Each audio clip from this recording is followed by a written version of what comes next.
สบายดีชื่อหยังชื่อซอนชื่อสอนอ๋อถ้าอยากได้ความรักที่แน่นอนให้มาคบน้ำอ้ายเด้อเจ้าเป็นเผ่าหยังเกาะ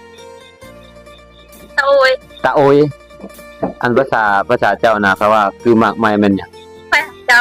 โดยคอยก็ฮักเจ้าคือกันเจ้าอยู่แขวงใดไม่ใช่ละวัน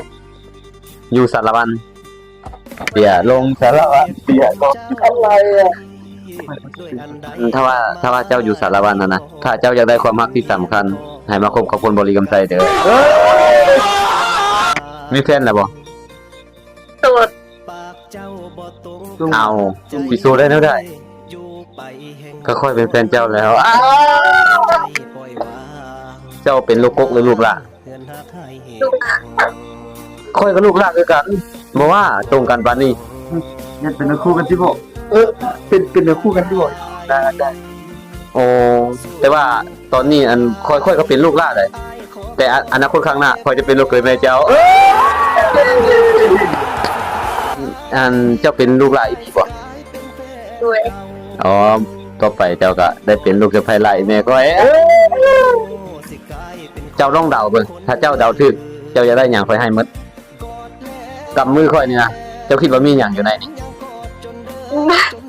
อ๋อกำมือนี่ไงมันบ่มีหยังดอกมีแต่ I love you เจ้าก็อย่ายิ้มนะฮักหลายแม่เพราะคนที่เก่าแก่มันสิตายแล้วนี่แม่นขอ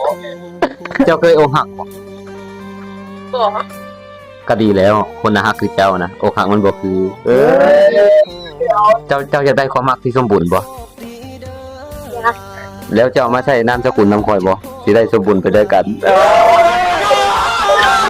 ค่อยขอเป็นเจ้าได้บ่ได้บ่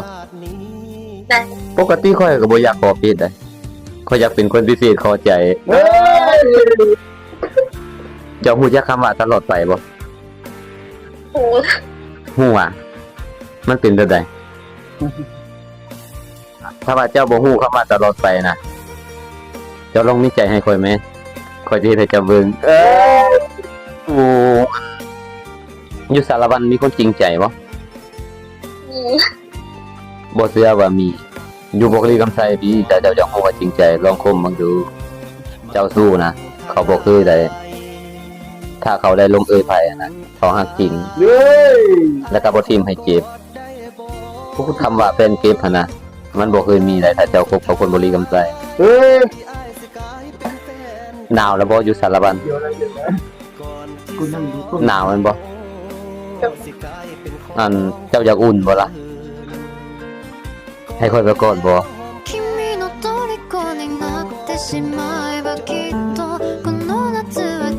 เจ้าลองอวดแบบนี้เนาะแล้วเจ้าแลปัดผมขึ้นมานิปูได้บ่